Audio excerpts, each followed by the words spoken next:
Hi, welcome to my channel, Rohit Speaks. And today's video, I'm gonna go over the vitamin B complex. And I'm sure you might have heard that people have prescribed or doctors might have said you need to take your vitamins.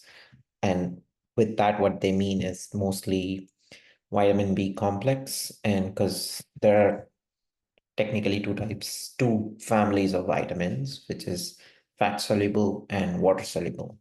So vitamin B complex and vitamin C or ascorbic acid are the water soluble ones, which you can easily get out of any food sources.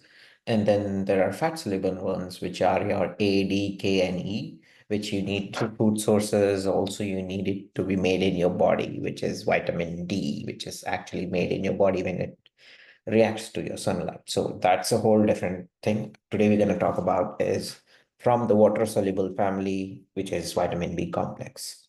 So why it is called vitamin B complex? Because it is made up of 9 vitamins, and they are namely vitamin B1, B2, B3. There is no 4, then there is 5, 6, 7, there is no 8, then there is 9, then there is no 10 and 11, and then there is 12. Now, those numbers which are missing are actually different molecules. While the nomenclature we're working on, they thought it was vitamin, like for example, inositol, which was a sugar, but they thought it was vitamin, and that was B8, I think, or B4, I don't know which one, but they thought it was vitamin, but it was not a vitamin, hence they had to remove that B4. So whatever the names have been removed were technically first classified as vitamin, but were not technically vitamins required. So vitamins, why they are known as vitamins are because they are molecules which cannot be put under like a sugar or a nucleotide or any of like class of family, but they are kind of precursors used to help something. So they are something basically assisting some enzyme or some protein to function properly or function the way it should be. So majority of them, all the main roles of majority of them you will find is to help our bodies to convert nutrients into energy. So the main thing where most of the vitamins will find whenever we say convert nutrients to energy is basically in the Krebs cycle. Krebs cycle is one of the biochemical cycle in your cells where it converts your food into glucose and energy is produced which in the form of ATP. So a lot of these vitamins, there are a lot of enzymes involved to converting food into glucose, and glucose produces ATP, and glucose is required by your body to work. So that conversion requires a lot of enzymes, and those enzymes are being held by most of the vitamin complex here. So B1 is one of them. And also when it says keeps your brain healthy, it's basically used in your neuron conductions and nerve impulses.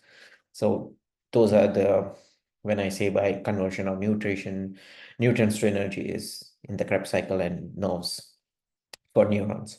Next is B2, again, energy production. B3 or niacin is for energy production. It on another way also it makes fats and cholesterol. So it is required mostly in your liver. So liver has most stores of niacin, and that's where it converts your cholesterol.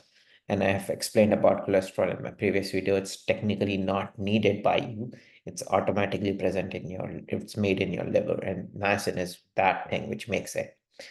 Helps from genetic material because it's a precursor to a lot of ribonucleic acids and a lot of other cycles which goes in your cell replication and all of that. So definitely required. Pantothenic acid or B5, again, energy, and also helps your bodies to break down fats. So again, when it break down fats, it's enzymes which are doing your job. B5 is required. B6 is required, again, energy. It is a lot more requirement is for red blood cells, genetic material, which is DNA replication, brain development, again, especially for the pregnant women, because they have to support their own development plus another human or another living organism. So they need to have the right amount of supplement of vitamins given so that it can help all the enzymes working perfectly without any deficiency basically. And again, they are required for maintaining the right amount of red blood cells, genetic material, and Homocysteine is again required in your blood for proper flowing. So vitamin B6 is what helps with that. B7 or biotin is, again, for fat conversions and make fatty acids are stored in your body as an alternative source of energy. So where biotin helps to do that. And once you're out of glucose, fatty acids are converted into, well, glucose and energy to provide your alternative source once the glucose is completely gone. Um, B9 or folic acid, folate, whatever you want to call it, again, DNA replication. When your cells divide, your genetic materials is divided into twice. So that is what is required. B9 helps in that division and making of your DNA material. Red blood cells. Blood cells are healthy with B9 and B6. They are both are required for blood cells, neural tube formation. Basically, that's when your babies are being born. Most important role for B9 or folic acid is to make sure our neural tube or your for the baby, the neural tube is formed properly without any defects. B9 is very important. Hence, you will see doctors stressing the importance of having enough folic acid. Again, the green leafy vegetables are the most better source, but if you are not eating right, then definitely I'll talk about it in few slides. But yes, folate is required there. B12, blood cells, DNA material, and helps you promote your nerves. So basically keeping a healthy brain and nerves. So definitely required B12 or cyanocobalamin or cobalamin is what it's called. So here is the table of recommended amount of vitamins daily required by a human.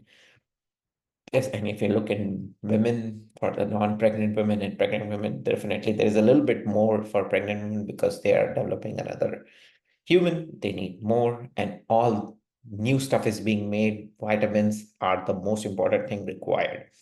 And especially if your diet is not adequate, you need to take this many. So that hence you will see a lot of supplement available in the market. And this helps you, especially the pregnant woman, to make sure there is a right amount of vitamins available for a proper development of the child. So you can easily Google this, you'll get that again. Recommended diet is there. Pills have been made with the right amount of stuff. So even if you don't have the right diet, you can take those supplements and you'll be fine. And there is no overdosing of these vitamins because as in the beginning, as I mentioned, they are water soluble. So even if you take most of them over the amount you are taking, it will be mostly excreted through urine. Whatever will be used, and most of it will be excreted through urine. But it doesn't mean that you have to take 1,000 times or 100 times the required amount. So you cannot take like 1 gram of vitamin B1. It's not going to help you.